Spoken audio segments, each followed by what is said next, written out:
Hello everyone, and welcome to Soft Stories.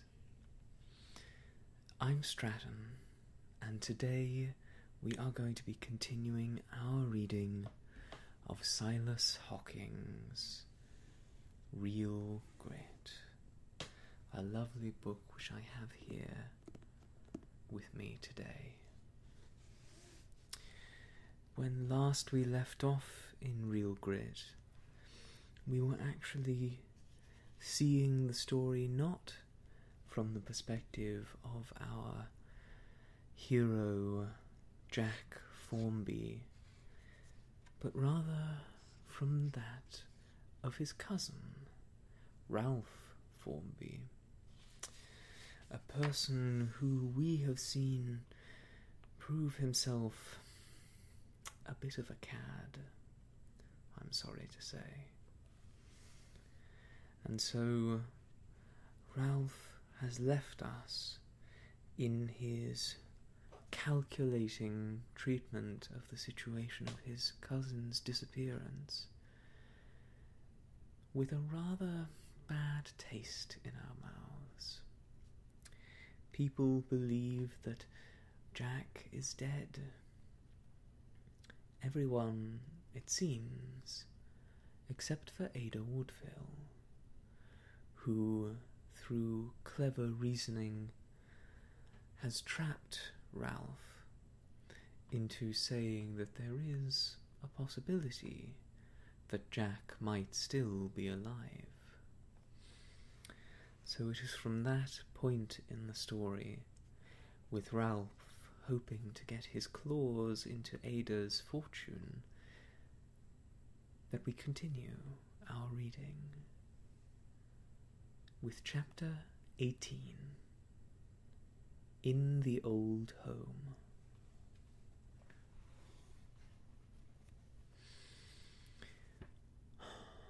On the following morning, Ada, with her maid, departed for Cornwall. "You will soon be back again," Kate said, while helping her on with her wraps, for the morning was wet and chilly. "I do not know," was the answer. "I may not return again till next spring." "Oh, stuff and nonsense," Kate answered with a laugh. "A fortnight in that dull corner of the world will completely tire you, and you will be glad enough to get back again to Netherby Hall." "It may be so," Ada answered sadly. "You have all been so kind and good that I shall miss you very much, I know. But I have many dear friends in Cornwall also." "Oh, I don't doubt it for a moment, darling," Kate answered in the same gay tone. "But it's such a horribly stupid place. I'm sure you'll weary of it in a week."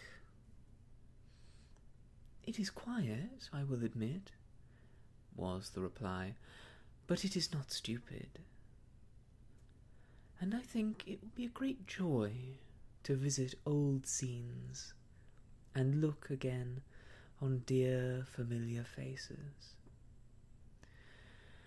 "Oh, I don't doubt it for a moment," Kate said in a tone that was scarcely serious. "But people can't live on scenes and faces."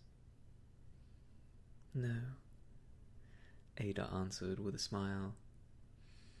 "But life would be very sad without them." "Oh yes, of course it would be horrid to be blind," Kate answered shortly. "But here comes the carriage. So take care of yourself, and come back again as soon as possible." "I will be back for Cousin Dick's wedding at any rate," Ada answered. "Of course you will," Kate said, kissing her, "and long before that. For the wedding will not be till New Year at the earliest. But come, hurry up, dear. Here are Mother and Father and Dick all waiting to say Godspeed and a quick return." So, amid a shower of good wishes and not a few tears from Mrs. Netherby, Ada departed to pay her long-delayed visit to her Cornish friends. The journey was a long and tiresome one, but the welcome she received from her old friends seemed abundant compensation. She went at once to Trevenna House, her old home, and found a suite of rooms in readiness for her reception.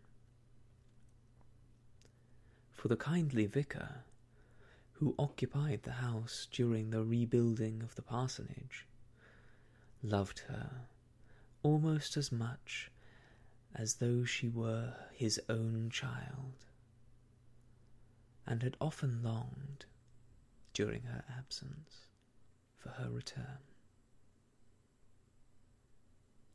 She couldn't help crying as she entered the little bedroom where she slept as a child. Nothing had been changed during her absence. Everything was just as she remembered it in the dear old days that had passed away forever. Kneeling down at the foot of the bed, she hid her face in her hands and cried softly, the tears coming as a blessed relief, and gently easing the aching that had been in her heart all the day. After a while, she got up and went to the window and threw it open. Then, dropping into a low chair, she gazed with eager, hungry eyes upon the scene, which was perhaps dearer to her than any other scene on earth. How often she had tried to picture it to Jack Formby when they had been walking together on Essebrigg moors.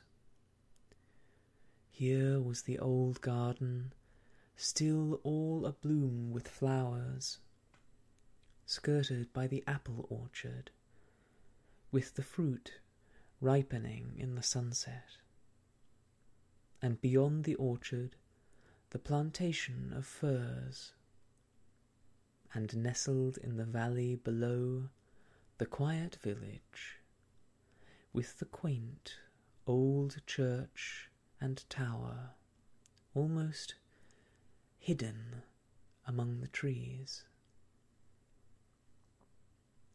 And down the valley she could see the river, flashing just as it used to, till lost in the mighty waters of the great blue ocean that gracefully curved Trevenna Bay, and rippled pleasantly on its beach of yellow sand. Above the ripple of the river and the sighing of the wind, she could hear the moan and murmur of the solemn sea, breaking on the distant headland and recoiling in long lines of foam.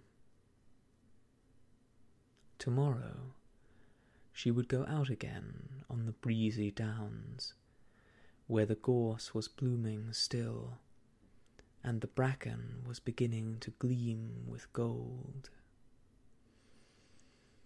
How old memories crowded in upon her brain as she sat there in the sunset light.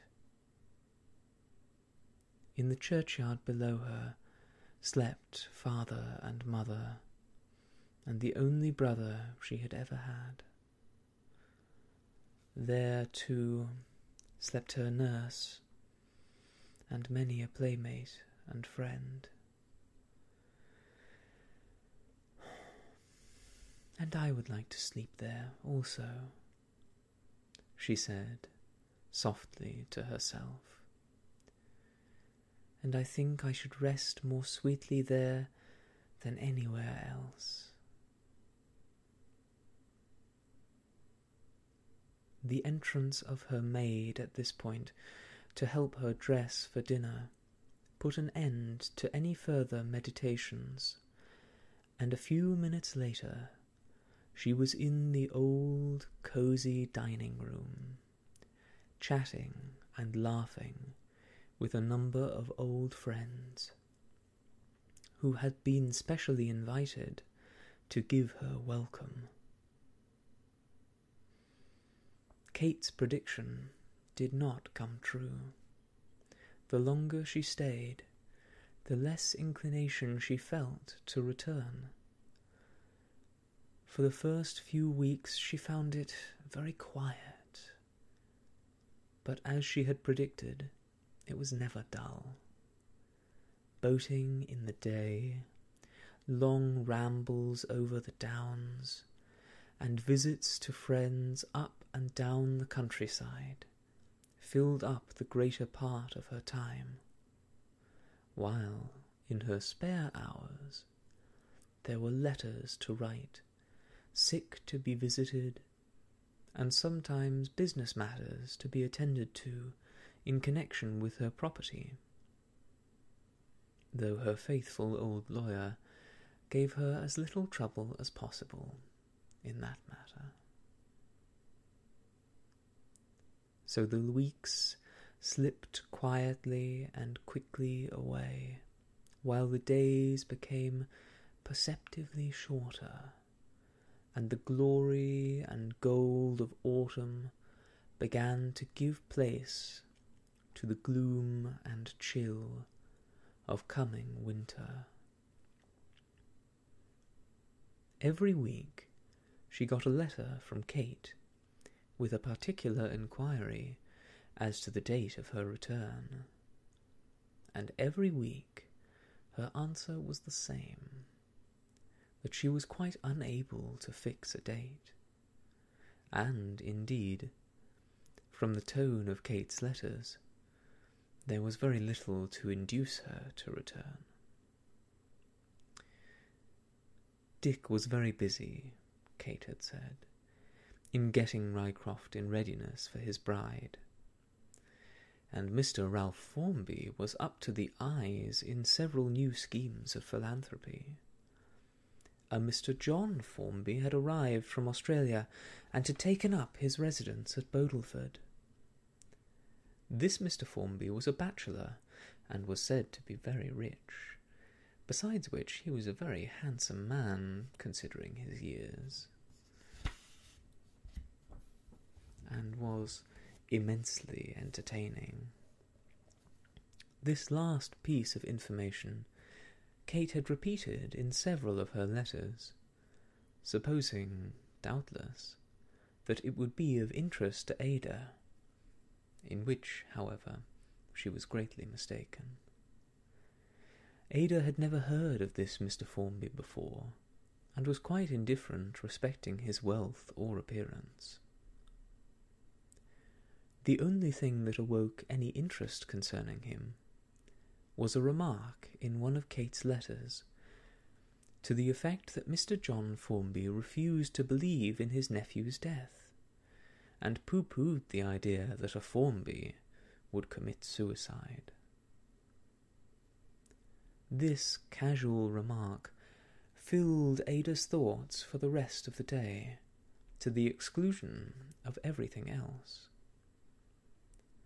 Often she had debated the question with herself as to the chances of Jack being alive, and the more she had debated, the feebler her hope had become. It seemed so strange, if he were living, that he should let no one know of his whereabouts. It seemed equally strange that he should deliberately put an end to his own life. So she had tried to balance the pros and cons, but had never been able to extract much comfort from the process. The only one to whom she ever opened her heart on the subject was Madge Tregony, the vicar's daughter, and the only one that remained in the vicar's nest. All the others, he used to say, had chosen mates and had built nests of their own. Madge, however, was only 18, and quite heart-whole. Moreover, she had quite determined, she said, to be an old maid, and remain at home with the old folks as long as they lived. Her father used to smile sadly at this sage remark, but never ventured any reply. He had heard young folks talk before, and knew the worth of such observations. Nevertheless, in his heart, he hoped that it would be many a long day ere his sunny-haired and sunny-hearted girl left him, for she was the brightness of his home and almost the light of his life. Madge and Ada had always been friends, and their long separation had, in each case, made the heart grow fonder. And when Madge discovered that her friend had a secret sorrow, which it was not always possible for her to hide, her heart went out to her with even a stronger affection than before. "I do not want to know, darling, what it is that is troubling you," she said to Ada a few days after the receipt of the letter already referred to. "But if you can let me know of any way in which I can help or be a comfort to you, I shall be only too thankful." "Perhaps some day I will tell you," Ada answered, "but not just now." "As you will, darling," Madge answered, kissing her. "But suppose we have a row in the bay, or a ramble over the beach, or a scamper over the downs?" "I should like a ramble over the beach the best," Ada answered, "for the tide will be low just now, and I like to hear the waves singing when they are a long way out." "Waves singing, eh?" said Madge, with a laugh. "Well, that is a curious fancy. I often hear them moaning and sobbing, but singing doesn't seem to be much in their line." "Oh, yes," said Ada cheerfully. "I heard them singing last night as I lay awake, and the music might have come from heaven, so sweet it was and tender. It is the one kind of music that one never tires of." An hour later, as they sat on the rocks at the foot of a serrated and storm-beaten cliff, and watched the shimmer of the sea as the waves rolled gracefully in over the hard yellow beach, Ada said, "Madge, dear, don't you hear the waves singing now?" "I hear them splash and ripple," Madge answered with a laugh. "I fear I am not fanciful or imaginative like you." "It is just such music as a river makes rippling over a stony bed," Ada answered after a pause. "It makes me think of the Bodle murmuring by the stepping stones." "The Bodle? What is that?" Madge asked, looking at her companion inquiringly. "It's the name of a river that flows through the valley just below Uncle Netherby's house," Ada answered. "And a beautiful river it is, until it becomes fouled by other rivers flowing into it. At Bodleford it is deep and turgid." And Ada's voice died away in a whisper, while her gaze wandered far away over the trackless sea. She did not speak again for several seconds. It was evident her thoughts were wandering back over the past, and other scenes were passing before her mental vision. Then, with a sigh, she whispered as if to herself, "I wonder if he were really drowned." "Who drowned, darling?" Madge asked anxiously. Jack Formby," Ada answered, quite mechanically. "A neighbour of ours, and a very dear friend." "Was he young?" "Yes, young and handsome, and brave as well, though I didn't think so once." "Will you tell me about him?" Madge asked. "That is, if you don't mind." "Yes, I will tell you, if you won't repeat our conversation," Ada answered. "I will be silent as the grave," was the reply.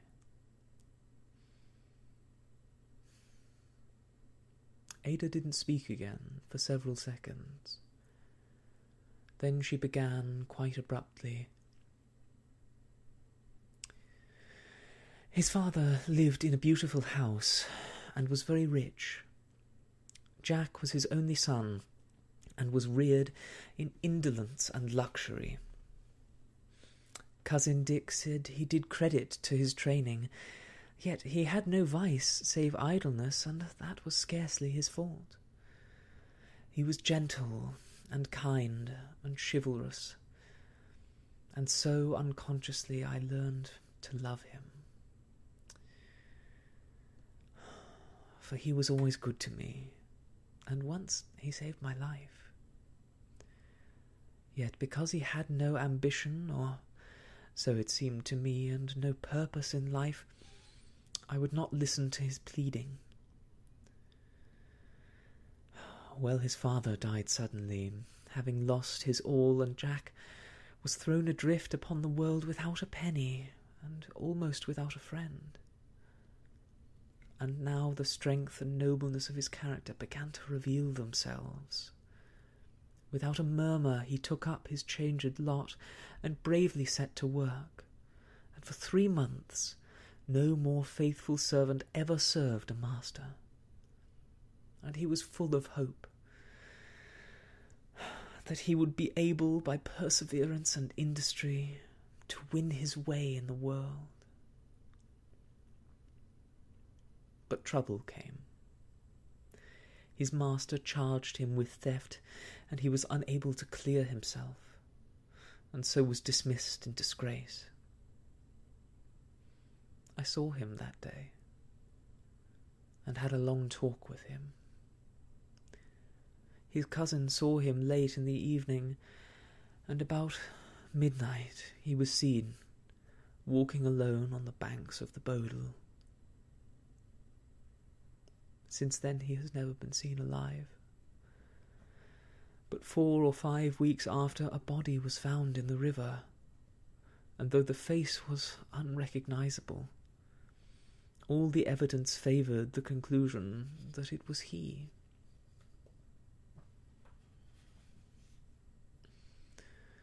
"But you do not think it was he?" Madge asked eagerly.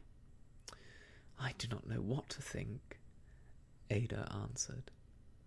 "Sometimes I think he is living still, and at other times I think that is impossible. Or he would have let his friends know that he was alive." "And had he given up all hope of winning your love when you last met?" Madge asked after a pause. "I do not know," Ada answered sadly. "He said nothing of love to me then. He seemed to feel that we were no longer equal, for he was not only penniless but in disgrace." "Yet he was the same to you?" Madge asked.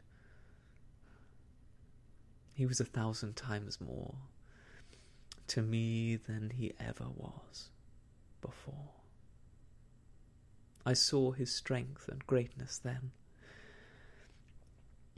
And had he spoken of love that day, I would gladly have shared with him all I had.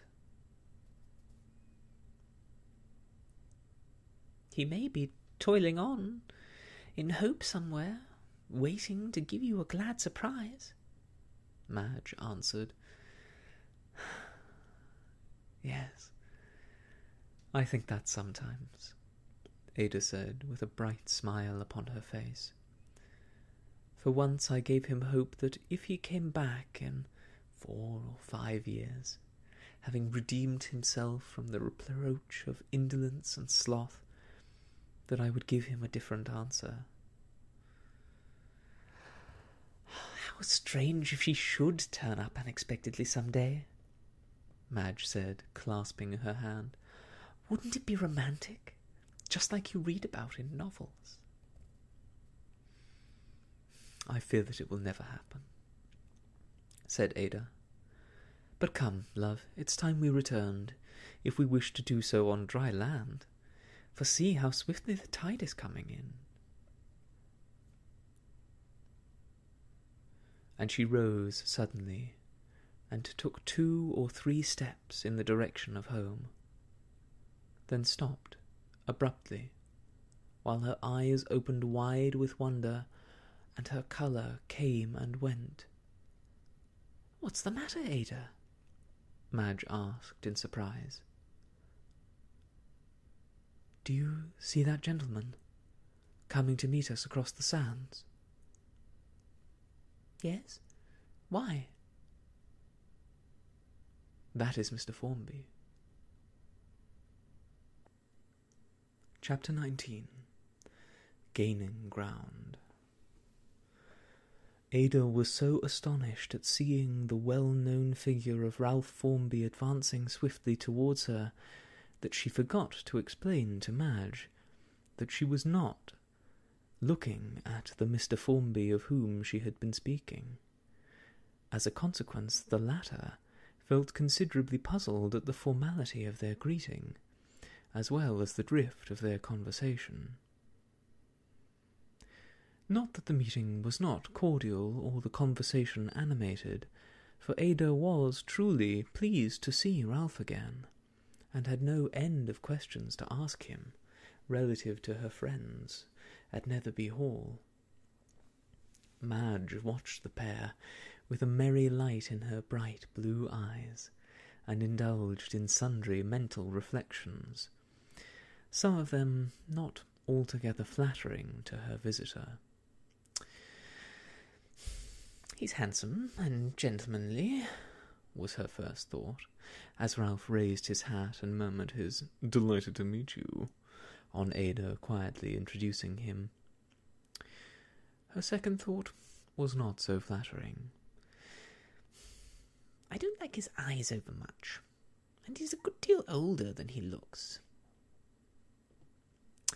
"What a beautiful country yours is, Miss Tregony," Ralph said, turning suddenly to Madge.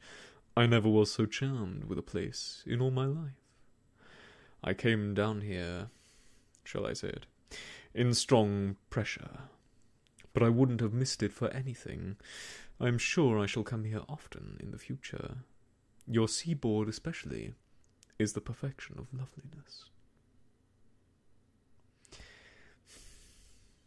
"He's a flatterer, and I'm afraid a little bit deceitful," Madge said to herself, then answered aloud, "Yes, our country is very beautiful, at least in parts, and this, we think, a particularly nice corner of it."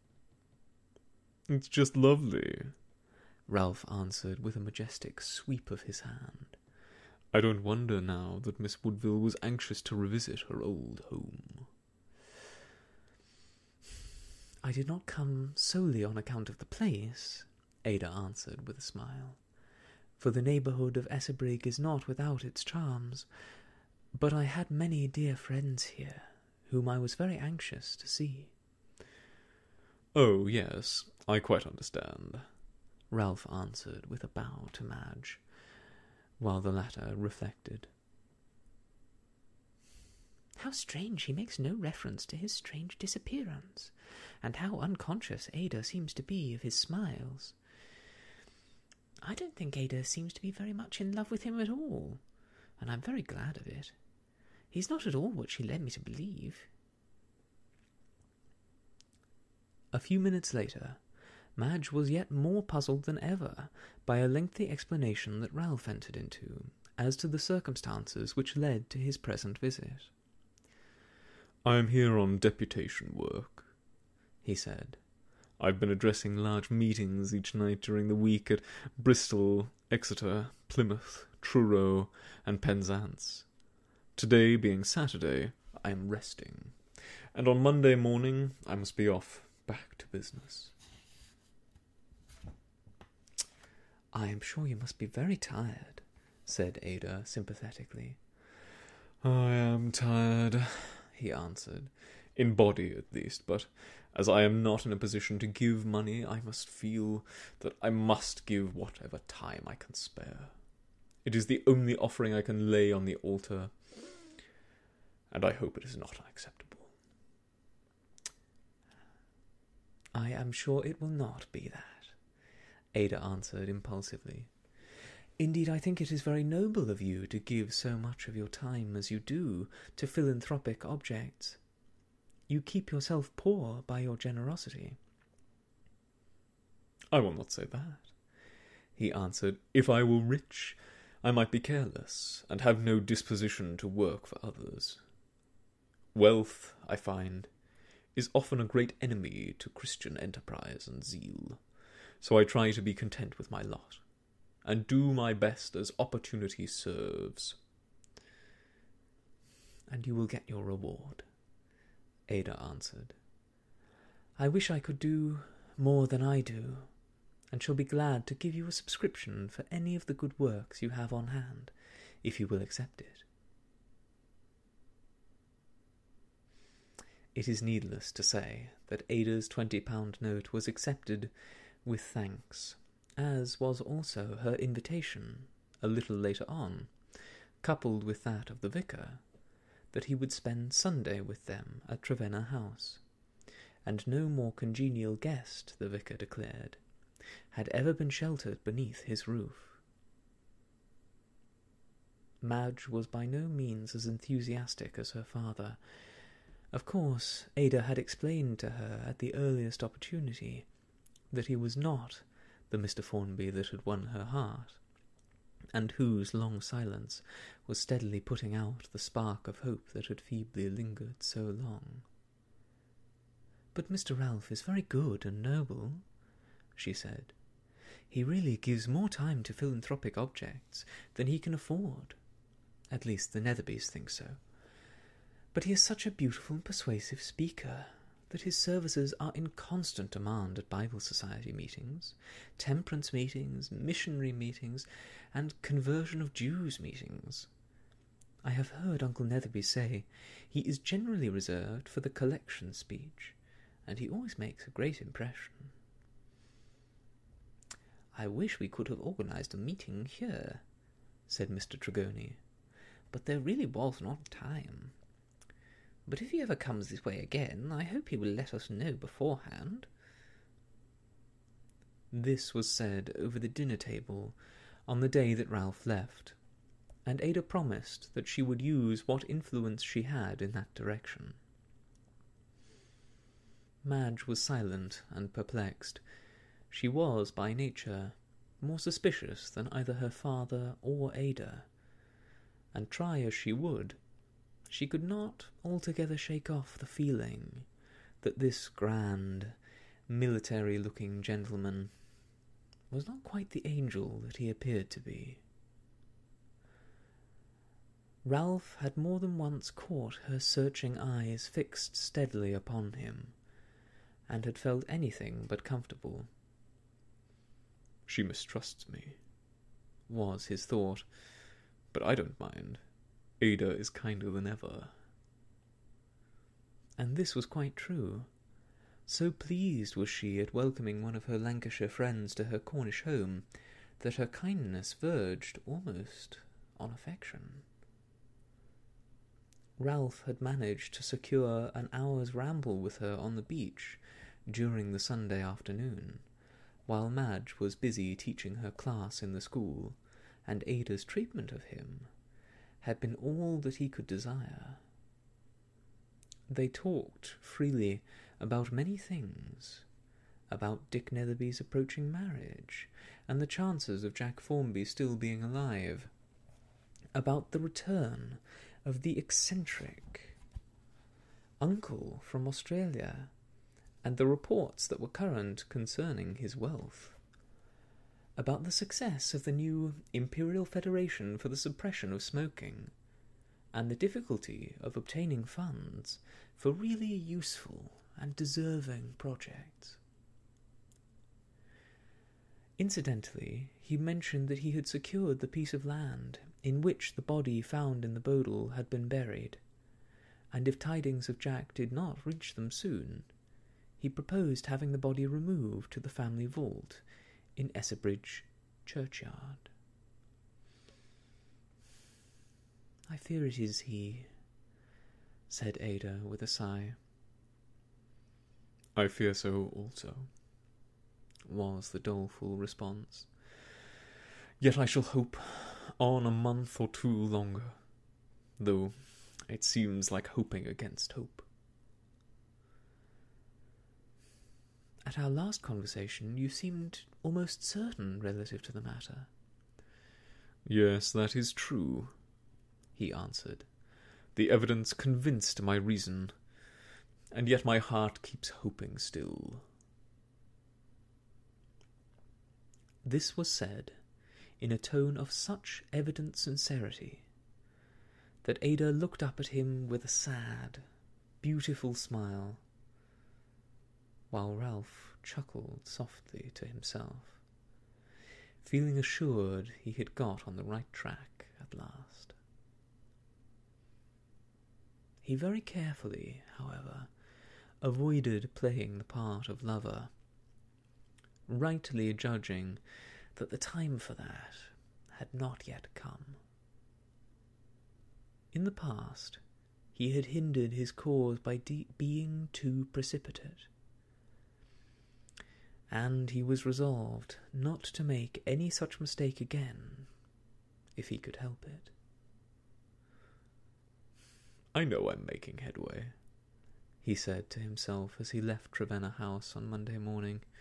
"She has never been so gracious with me before, and as soon as she can get Jack completely out of her mind, I must lay siege. I think she's pretty nearly given up on him now as dead. That is so much gained. I think I need not fear any other rival. Hang me, she grows more beautiful every day, and this Cornish country house was just charming. To be the lord of an old manor like this is worth an effort. Ralph, my boy, play cautiously." And with a self-satisfied smile, he entered the little wayside station, and was soon speeding rapidly towards the north.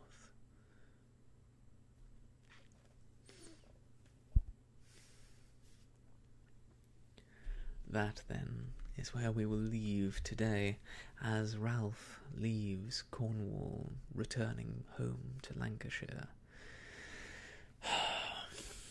with ideas in his mind that are not altogether